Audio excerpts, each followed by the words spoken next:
Hi everyone, welcome back. आज है day number 48, a very important day today. And today we are going to restart our Indian polity journey. देखो, जब भी polity की बात आती है, जब भी हिस्ट्री की बात आती है, मैं बहुत खुश हो जाती हूँ क्योंकि ये दोनों ही मेरे फेवरेट सब्जेक्ट्स हैं। सबसे पहले तो आप लोग मुझे ये बताओ, आपका फेवरेट सब्जेक्ट क्या है? इस जर्नी में ना सबसे प्यारी बात है कि हमें इतना कुछ पढ़ने को मिलता है, इतना कुछ समझने को, जानने को मिलता है। I personally love this journey because we get to know so much about our nation, polity, geography, history, economy. हमें ना और लोगों से ज़्यादा नॉलेज होती है। तो मैं तो I personally flaunt in front of my friends कि लिबर्टी ऑफ थॉट क्या है, what is liberty of expression. और उन लोगों को थोड़ा सा ही नॉलेज होता है, थोड़ा सा ही ज्ञान होता है, सॉरी। तो होता क्या है कि फिर वो मुझसे पूछते हैं कि तुम समझाओ, और आपको तो पता ही है मुझे पढ़ाना कितना पसंद है। तो फिर मैं शुरू हो जाती हूँ टीचर मोड में जाके to explain what is preamble, what is liberty of thought, what is economic liberty. तो मज़ा आता है जब हम कुछ नया जानते हैं, उसको शेयर करने को मिलता है। So I love sharing and I love explaining things. और यही हमारे अंदर, सबके अंदर यही एक्सप्रेशन होना चाहिए कि whatever we are learning and whatever we are understanding, knowing, we should share it with people. Share करने से क्या होता है, सेल्फ सेटिस्फैक्शन बढ़ती है। ठीक है, तो चलो इसी नोट पे आज आप लोगों के साथ डे 48 का चैलेंज कंप्लीट कर लेते हैं। I hope you guys are ready. आप लोगों ने टेस्ट भी दिया होगा with the link that I had given in the morning. Okay, let's get started. शुरू करें आज का सेशन। डे 48 है आज। दैट मीन्स 480 क्वेश्चन सॉल्व कर लिए बेटे, 480 questions. Isn't it amazing? 480 question solve कर लिए प्रीवियस ईयर क्वेश्चन पेपर के। और अगर आप पहली बार ये सेशन देख रहे हो तो घबराओ मत, शुरू करो आज से। आज हम 8 क्वेश्चन सॉल्व करेंगे, 8 से शुरू करो। Every small step that you are taking, it is in itself an achievement. Always remember this. छोटा सा भी स्टेप अपने अपने गोल्स की तरफ ले रहे हो ना, बहुत बड़ा अचीवमेंट है यार। ठीक है, पैट करना है बैक पे। And today the students who have given the test, this is the score card in front of us. 16 में से 16 नंबर आए हैं। Navya, Harsha, Nancy, Harsh, Ankit, Ayush, Muskan, Priya, then Anupam, Syed, Mohsin, Devadev, Ginni. Congratulations to each one of you, very proud of you. बहुत ज्यादा proud feel हो रहा है आप लोगों के लिए। ठीक है, शुरू करें आज का session. Okay, let's get started. Question number 1 आज हमने डीएनए के सेशन में पढ़ा था। अगर आपने सुबह डेली न्यूज एनालिसिस की जो क्लास है वो अटेंड की थी। इट इज अबाउट लिबर्टी की definition. In the context of polity, which one of the following would you accept as the most appropriate definition of liberty? जल्दी से बताओ। देखो, जब हम लिबर्टी की बात करते हैं, when we talk about liberty, there is one very important point that you need to remember.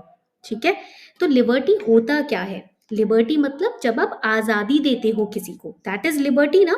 तो that means it is the absence of any kind of रीस्ट्रेन। है ना, किसी भी तरीके का रोक आपने नहीं लगाया तो उसको क्या बोलेंगे? लिबर्टी बोलेंगे, राइट?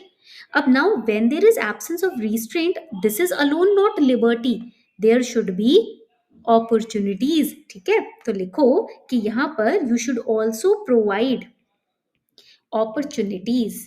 ठीक है, opportunities combined with absence of restraint is equal to liberty, is equal to liberty. वही तो असल फ्रीडम होगी ना, जहां आपको ग्रो करने की अपॉर्चुनिटीज मिल रही हैं।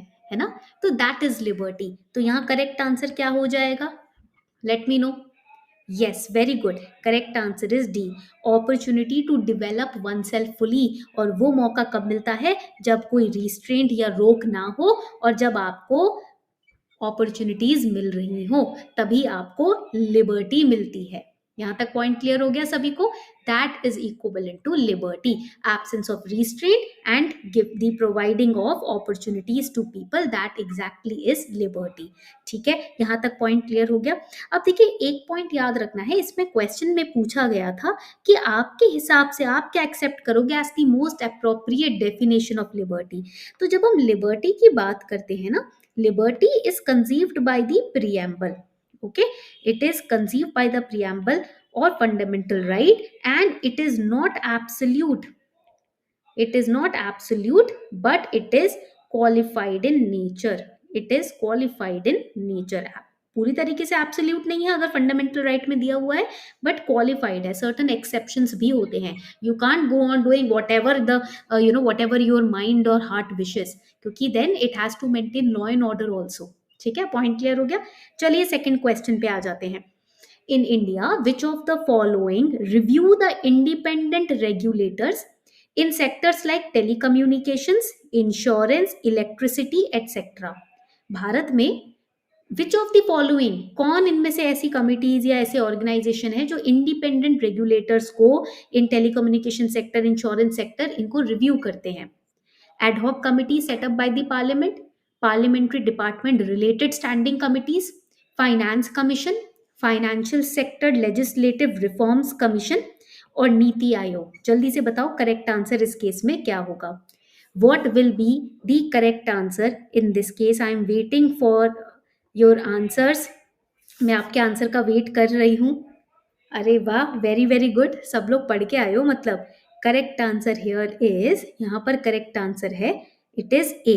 1 and 2 are absolutely correct. That is ad hoc committee set up by parliament, parliamentary department related standing committees. Very good. देखो भारत में total 24 department related standing committees होती हैं। डिपार्टमेंट रिलेटेड स्टैंडिंग कमिटीज होती है, ठीक है। And these committees they comprise of members from both the houses of parliament, okay। अब ये जो कमिटीज होती हैं, these committees they are ministry specific, ये मिनिस्ट्री स्पेसिफिक कमिटीज होती हैं, ये पॉइंट याद रखना है। तो ये जितने भी छोटे छोटे डिपार्टमेंट्स या सेक्टर्स होते हैं उनके वर्किंग को रिव्यू करती हैं, ठीक है। अब अलग एक और इम्पॉर्टेंट पॉइंट है, देखो जब हम पार्लियामेंट की बात करते हैं, ठीक है, पार्लियामेंट के पास ये पावर है that it may establish ad hoc committees को स्टैब्लिश पार्लियामेंट कर सकता है। एंड ये कमिटीज क्या करेंगी?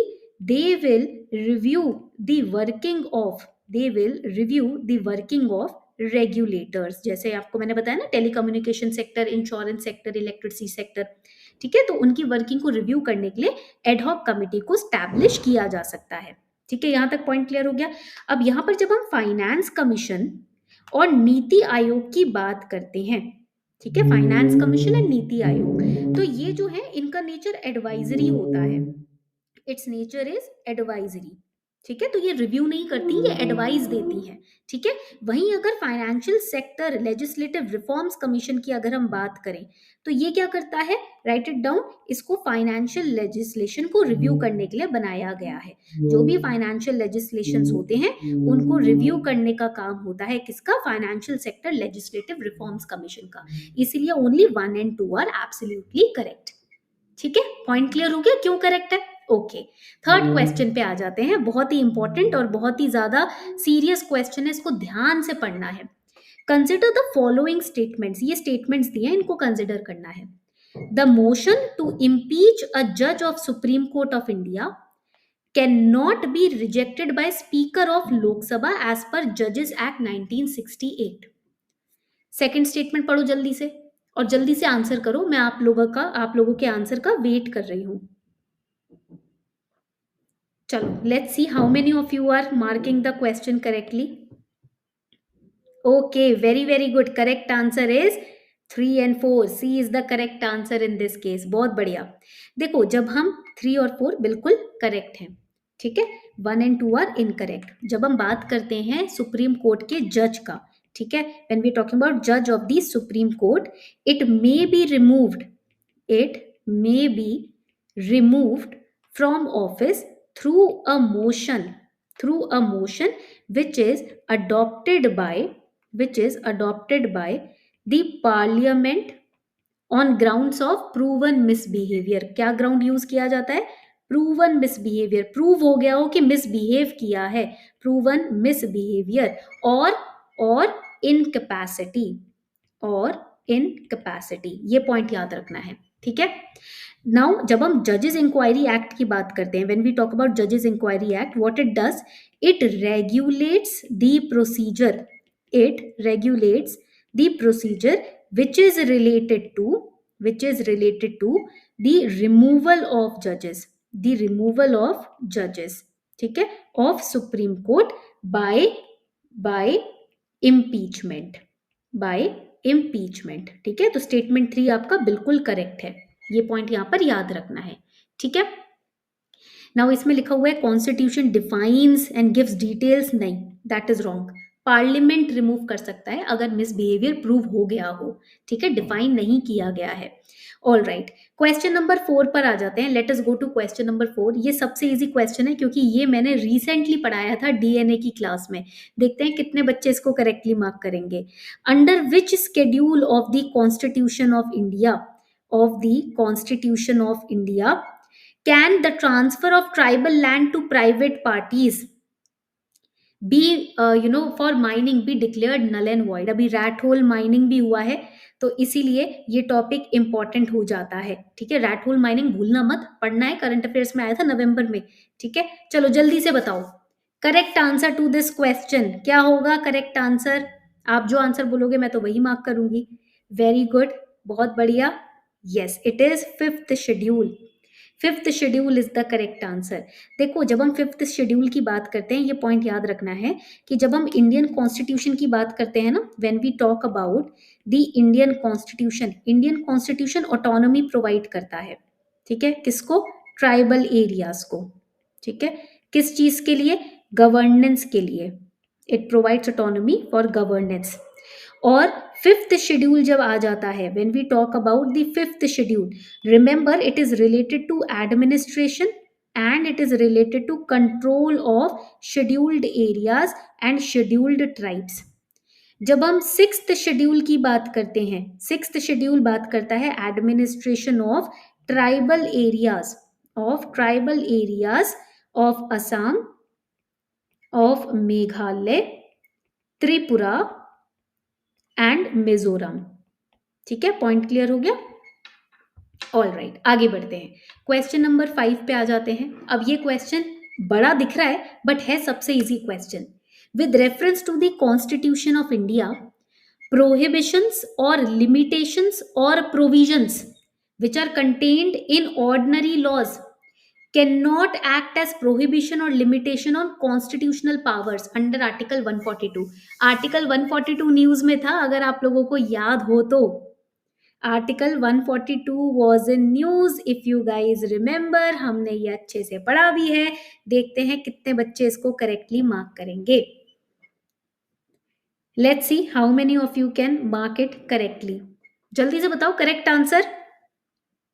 वेरी गुड, बहुत ही बढ़िया। Yes, B is correct, B एकदम करेक्ट है, बहुत ही बढ़िया। Supreme court of India is not constrained in exercise of its power, क्योंकि इसके अंदर स्पेशल पावर दी गई है आर्टिकल 42 में सुप्रीम कोर्ट को। तो कोई भी प्रोहिबिशन या प्रोविजन या लिमिटेशन ना रिस्ट्रिक्ट नहीं कर सकता सुप्रीम कोर्ट को, और सुप्रीम कोर्ट की पावर ऑफ आर्टिकल 142 को एक्स्ट्रॉर्डिनरी पावर्स दी जाती हैं, ठीक है। ये पॉइंट यहाँ पर याद रखना है। Now this article 142 basically it deals with enforcement of decrees and orders of supreme court, ठीक है। एक्स्ट्रॉर्डिनरी पावर दी जाती है। चलो आगे बढ़ते हैं। Question number 6 everyone. आपको याद होगा कि सीएम एंड गवर्नर के बीच में काफी इश्यूज हुए थे तमिलनाडु में, जो हमने पढ़े थे लास्ट टू लास्ट मंथ, है ना। तो now questions can be asked. Which one of the following suggested that governor should be an eminent person from outside the state and should be detached figure without intense political links or should not have taken part in politics in the recent past? जल्दी से बताओ correct answer. I am waiting for your answer. मैं comment section में आपके answer का wait कर रही हूं। यस, वेरी गुड यार, आप लोग तो सब रिवीजन करके आए हो, क्या बात है। सबने टेस्ट दिया था क्या? बहुत बढ़िया। सरकारिया कमीशन, वाह, very good, very very good, ठीक है। सरकारिया कमीशन की जब हम बात करते हैं, एक बहुत इंपॉर्टेंट पॉइंट है जो आपको यहाँ पर याद रखना है। इन्होंने सिलेक्शन ऑफ गवर्नर्स के ऊपर अपनी रिकमेंडेशन दी थी, ठीक है। जून 1983 is one of the most important time जब यूनियन गवर्नमेंट ने जस्टिस आर एस सरकारिया के अंडर एक कमीशन बिठाया था। और ये रिपोर्ट जो सबमिट की गई थी वो किसको सबमिट की गई थी? उस वक्त राजीव गांधी गवर्नमेंट थी, राजीव गांधी जी हमारे प्राइम मिनिस्टर थे। 27 अक्टूबर 1987 में ये रिपोर्ट सबमिट की गई थी। ठीक है, पॉइंट क्लियर हो गया। सेवेंथ क्वेश्चन पे आ जाते हैं। आप देखो ये क्वेश्चन तो आज सुबह ही मैंने आपको पढ़ाया है, तो ये तो इजी होना चाहिए ना मार्क करना। This should be very easy to mark. जल्दी से बताओ करेक्ट आंसर क्या है। I am waiting for your answers. ये तो सुबह सुबह ही मैंने आपको पढ़ाया है। Let's see how many of you can answer this question correctly. देखते हैं कितने बच्चे इसको सही आंसर करते हैं। ऑल राइट, जल्दी से बताओ करेक्ट आंसर।